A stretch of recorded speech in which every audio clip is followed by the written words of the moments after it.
All right, Raiders draft evaluation, Raiders draft recap. This will be my last draft recap of tonight. I will have, if you want to see me talk about your team, don't worry. Tomorrow is when I will post the rest of them. So busy week here on draft weekend. The Raiders had a very fascinating draft, I thought, starting off with Tyree Wilson, which, look, the reality is with someone like Tyree Wilson, I get why some people like him. I do. He's someone who has great traits. The traits are fantastic. And if you evaluate based on traits, which, I'm assuming the Raiders do with this selection, then you probably feel over the moon about this selection. Now, for me, I don't just look at that. I also want to see what are your analytics. That's something I pay a lot of attention to at the edge rusher position. It's why I was so low on Trayvon Walker last year. I did not have him as a first rounder. He went first overall and struggled as a rookie, and that's what I expected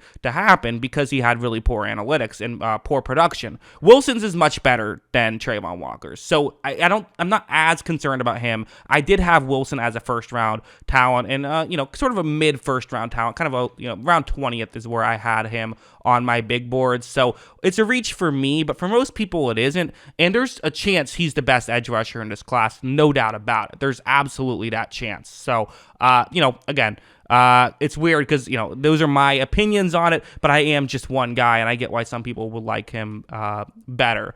Michael Mayer here, someone who I did have a first-round talent on. So, listen, I think they got a first-round grade on is what I meant to say. I think they got two really good players with Mayer and Wilson. I think they got two really good prospects here. I'm a little surprised he fell as much as he did. It didn't fall overly far, but he was the third tight end taken. That surprised me a little bit because, I had him as my second tight end. Felt like a lot of people had him as their first tight end. So I'm not sure exactly what happened there, why people were so much lower on him. I don't know.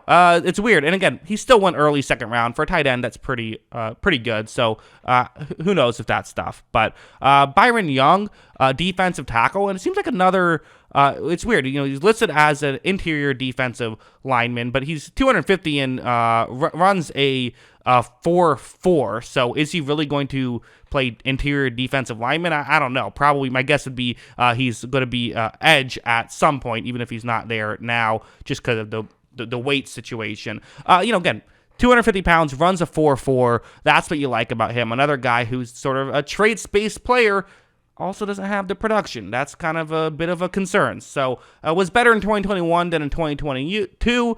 It's better than having no good years is having a good year, 2 years ago. So that's the year that you're hoping for. Last year was not spectacular from Young, but again, has the athleticism, is also 25. So we're talking about an older prospect. So 88th on the consensus big board. They picked him 70th. He's not my favorite player. He just isn't.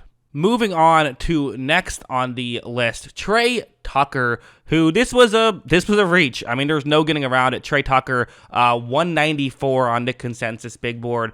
They pick him with pick 100 on the dot, which is, it's not good. I mean, you don't want to be doing this. And I know some people will say, who cares with this stuff? I mean, it's, who knows? If you like a guy, go up and get him.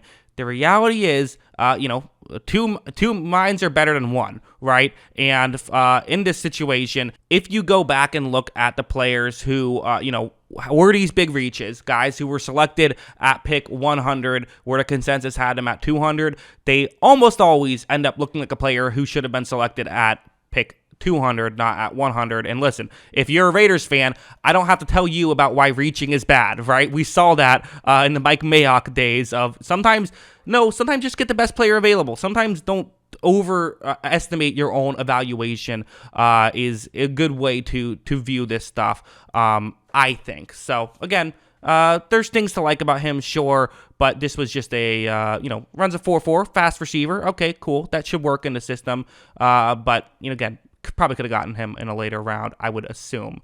Next up on the list, we have Jacqueline Bennett. Jacqueline Bennett, who is a player who,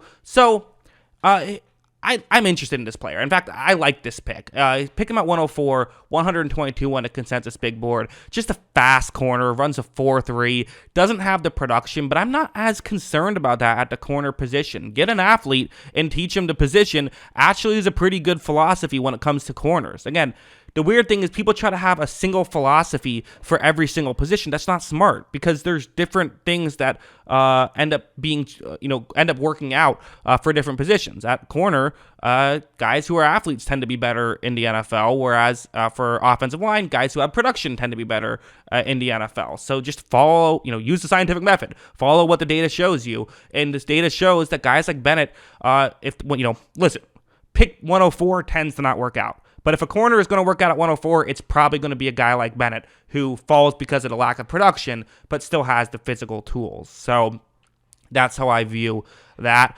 Aidan O'Connell, who I had on my top 10 list. I think, there is some potential of a Brock Purdy type situation, and it feels like with all the quarterbacks getting selected, it almost feels like teams are trying to get their own Brock Purdy type spot. They have Chase Garbers, they have Brian Hoyer. I'm not sure if they love either of those options, so I think maybe their hope is they value the backup quarterback position. Their hope is that he can beat out both those guys in training camp and just be the backup behind Jimmy G. I don't think there's any thought of maybe he could be a starter someday. If it happens and it works out, great, but I don't think that's what they did this draft pick for. I think they view him as maybe a Bailey Zappi, like we saw with the Patriots, someone who can just come in and be a solid player, but not necessarily someone they're expecting to start. That's how I'm assuming they're viewing it. You also have Christopher Smith, the second safety, who, hey, we're talking about the consensus big board.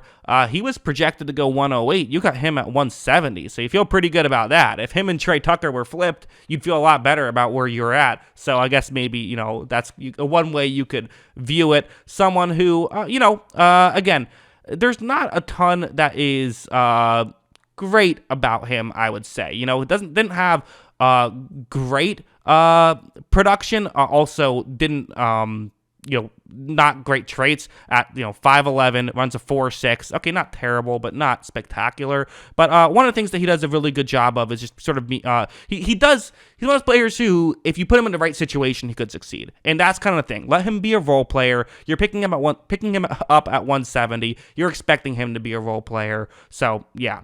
The last, Amari Burney, I'm just assuming is going to be a special teams guy because, typically when you're drafting someone who's 370 on the consensus big board, it's because you expect them to play special teams. Most people on the consensus big board only evaluate based on, can you be an actual player?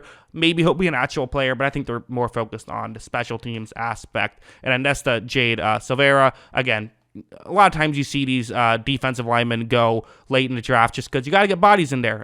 Need a lot of players, need a lot of snaps, and guys can only play so much. So just getting some extra bodies in there makes some sense. So as a whole, for the Raiders, I would say some good things. You didn't draft Will Levis, number 7. I think that's a good thing. I'd rather have Tyree Wilson than Will Levis, even if I'm not a huge Wilson fan. Michael Mayer, I think, was a good selection. And then some other picks I liked along the way. So as a whole, I would say a good draft from the Raiders' perspective. What do you guys think? Let me know in the comments below. Always love hearing from you. And of course, as always, thanks for watching.